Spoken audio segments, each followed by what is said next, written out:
Also with wisdom, isn't there a god in Tibet, in Buddhism, Manjushri? Yeah, Manjushri is the wisdom Bodhisattva, we call wisdom Buddha. Yes. And can you talk about, I'm fascinated with his sword and just who he is, what he represents.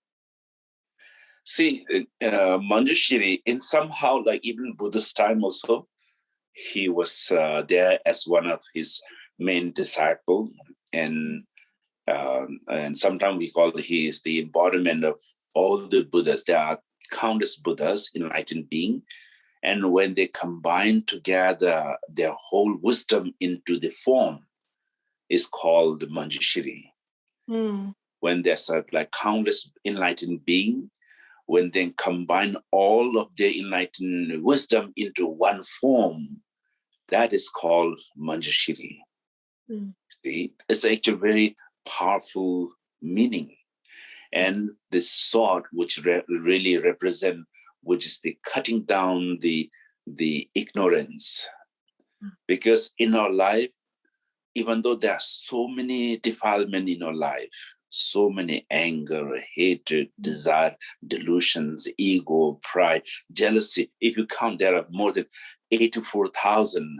Even at the Buddhist time, there were 84,000 delusions in that. It's only within one person. So, and out of that, the ignorance is the key. Because now we'll know that ignorance, how it triggers us. It's like to call myself like a Heather. You don't have to think twice. It's me, like, it's me, it's like there's no instant thought. That thought gives us like how much we are attached to self. Forget about past countless life. Even think about this very life. You were born 40 years ago, 50 years ago, and we have attached so much, created attachment towards this me, this body, this instant feeling about me. And that instant feeling is triggered by ignorance. We call the beginningless ignorance. And to create all this problem in our life, attachment, non-attachment, hatred, jealousy, is all because of me or ignorance. So the sword is to represent, to cut down the ignorance within you. And that ignorance will, when it elaborate, then it becomes like sometimes we call the three poison. Ignorance, the key, then hatred or anger or desire and attachment. So that means you will know ignorance is a foundation. So if anything that you like will become attachment or desire, anything you dislike will become hatred or anger. So then if you like it, if somebody like it, whatever you like it, jealousy. So that elaborate more and more. Right. So that's why the purpose of having that wisdom Buddha is to help us to differentiate that, at least what are things that has to be avoided. So not to create negative actions. What are things that you can apply into your life to bring positive? So it starts from a very small things start, because it cannot come from way like wisdom, big wisdom all of a sudden. You have to grow that slowly, because it takes time to create that wisdom. So that's why, to at least for us to see that, oh, this is the symbol of wisdom. If I apply in my life, at least I can start to differentiate those things. So that what can be applied, what cannot be applied. So that's how that we start like that. And in a Buddhist community, everyone will know how to recite these prayers or mantra.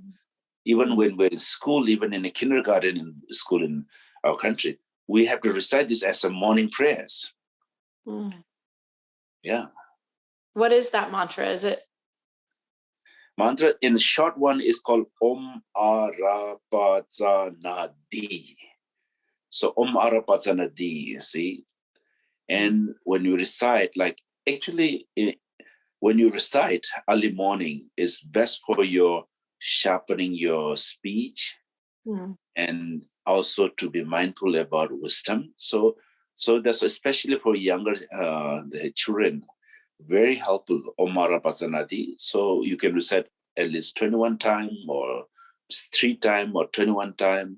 And then at the end, when you stop, so normally we start with the last word, Om Ara Pasana Di, and we try to win one breath. We try to recite as many as we can. Last word Di, like that. Sometimes in one whole breath, we use whole rosary in one breath. Wow. You try, yeah, Om Ara Pasana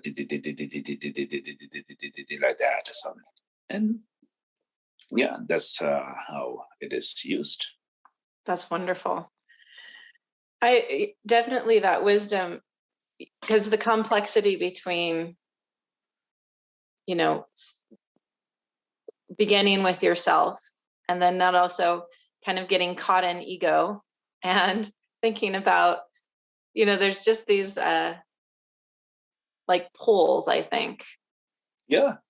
See, that's why if you're not reminded yourself about the wisdom and try to exercise on like understanding the true meaning of wisdom, we will be easily pulled out into this the worldly life, and that's how we get crazy. That's why we get crazy and crazier. But whenever your mind get downward, because there are many things that will bring challenge.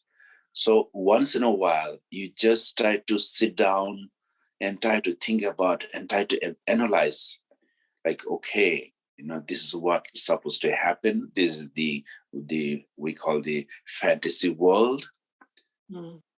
That's like, because our ignorance is trying to fantasize that as if that I'm going to live forever, as if I'm the strongest, as if I'm this powerful. And this fantasy world is not really is in reality. In reality is everything is momentarily changing, right? Right. It changes every fractions of a second. Even in 1 second, they call 60 times of frictions. That is as momentarily. That's how in Tibetan, it's really, it really goes down to the microscopic time and how it changes. That means impermanent. But still, we believe that I'm going to live forever. And we obviously know 20 years ago, we were not like that. We were young and... Impermanence wasn't as important. Yeah, important. But reality is right with us.